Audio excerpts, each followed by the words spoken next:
কোথাও সোনা হীরের খাজানা, কোথাও আবার রাস্তার ধারে টাকার বাহার। লক্ষ্মীবাড়ি এই দুই ছবি দেখে চোখ কপালে ওঠার জো। দুই ক্ষেত্রেই পাচারের আগে বাজেয়াপ্ত হয়েছে গোটাটাই। টেবিলের উপরে থরে থরে সাজানো সোনার গয়না, যেন হিরে জহরতের খাজানা। কলকাতা বিমানবন্দর থেকে পাচারের আগেই কোটি টাকার সোনা হিরে সমেত পাকড়াও পাচারকারী। বিধাননগর কমিশনারেট সূত্রে খবর, বাজেয়াপ্ত হওয়া সোনা হিরে সহ অন্যান্য ধাতু মিলিয়ে এর বাজার মূল্য প্রায় 1 কোটি টাকারও বেশি। ধৃত ব্যক্তির নাম রাম অবতার শর্মা, বাড়ি রাজস্থানে। যে স্কুটারে করে সোনা হিরে পাচার করা হচ্ছিল সেটিও বাজেয়াপ্ত করে আনা হয়েছে নেতাজি সুভাষচন্দ্র বসু বিমানবন্দর থানায়। বিধাননগর কমিশনারেটের সূত্রে খবর যে প্রায় 50 লক্ষ টাকারও বেশি মূল্যের সোনা এবং অন্যান্য ধাতুর জিনিসও আছে যেগুলো অত্যন্ত বহুমূল্যের, এবং তার পাশাপাশি হিরে রয়েছে।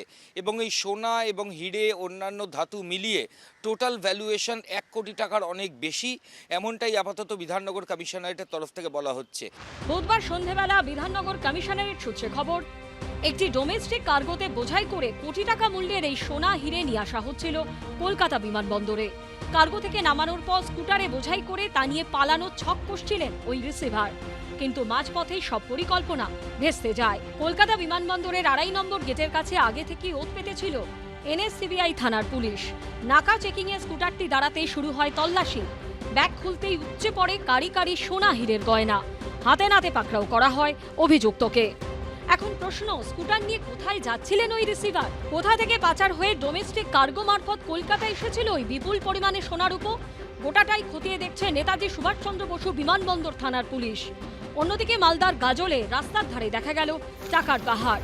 12 নম্বর জাতীয় সড়কের ধারে বাজেয়াপ্ত হওয়া মোটর বাইক থেকে উদ্ধার হলো প্রায় 41 লক্ষ টাকা। আটক করা হলো 2 যুবককে। ধৃতদের নাম সিদ্ধার্থ মণ্ডল ও কিশোর মণ্ডল। দুজনের বাড়ি মালদার কালিয়াচক ও বৈষ্ণবনগর এলাকায়। তাদের থেকে বাজেয়াপ্ত করা হয়েছে 568 গ্রাম ব্রাউন সুগার, যার আনুমানিক বাজার মূল্য প্রায় লক্ষাধিক টাকা। গোপন সূত্রে আমরা খবর পেলাম কি 2 লোক বিহার থেকে মাদক বিক্রি করে ওখান থেকে টাকা আনি, আর ওনাদের কাছে মাদকও আছে। 2 লোককে আটক করলো। যখন ওনাদেরকে আমরা সার্চ করলাম তো ওখানে অ্যাপ্রক্স 40 লাখ টাকা ক্যাশ পাওয়া গেল, আর 500 গ্রাম लगभग ব্রাউন সুগার মতো আমরা পেয়েছি। পুলিশ সূত্রে খবর, বৃহস্পতিবার সকালে মোটর বাইকে চড়ে গাজল থেকে মালদার দিকে আসছিল ওই 2 যুবক। গাজলের রাঙাভিটা এলাকায় 12 নম্বর জাতীয় সড়কের ধারে নাকা চেকিংয়ে আটক করা হয় তাদের। ব্যাগে তল্লাশি চালিয়ে উদ্ধার হয় 40,69,700 টাকা। সঙ্গে সঙ্গে গ্রেপ্তার করা হয় তাদের। ময়ূর ঠাকুর চক্রবর্তী, জয়ন্ত পাল ও সোমক লাহিড়ির রিপোর্ট, এবিপি আনন্দ। এবিপি আনন্দ, এগিয়ে থাকে, এগিয়ে রাখে।